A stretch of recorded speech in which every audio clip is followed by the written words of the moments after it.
বন্ধুরা নমস্কার। দেখো আজকে হলো মে মাসের 3 তারিখ, 9:32 বাজে। সকাল 8টায় সমস্ত জায়গার ট্রেনের টিকিট ছেড়ে দিয়েছে। তো যদি দেখি হায়দ্রাবাদ থেকে হাওড়া, জুলাই মাসের 2 তারিখ, এখন আর কোনো টেনশন নেই, সমস্ত জায়গার ট্রেনের টিকিট অ্যাভেলেবেল পড়ে আছে। হাওড়া থেকে আহমেদাবাদ, হাওড়া থেকে আহমেদাবাদ 2রা জুলাই, আজ থেকে 60 দিন পর অ্যাভেলেবেল পড়ে আছে।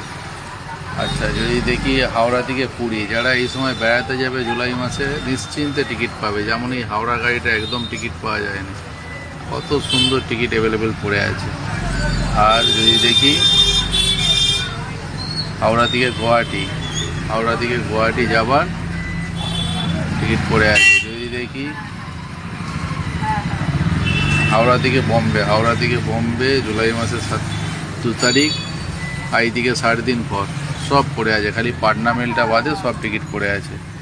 যদি দেখি হাওড়া থেকে চেন্নাই, হাওড়া থেকে চেন্নাই সব টিকিট পড়ে আছে, দেখে নাও সব পড়ে আছে। তো বন্ধুরা, এই ধরনের ভিডিও দেখতে গেলে বেশি করে এটা হচ্ছে আমার ভিডিওগুলো বন্ধুদের মাঝে শেয়ার করে দাও, আর চ্যানেলটাকে ফলো করে রাখো, চ্যানেলটাকে ফলো করে রাখো। যত শেয়ার করবে তত জানতে পারবে বন্ধুরা, যত পারবে শেয়ার করে দাও। ইউটিউব থেকে যারা দেখছো সাবস্ক্রাইব করে নিও, ইউটিউব থেকে যারা দেখছো সাবস্ক্রাইব করে নিও।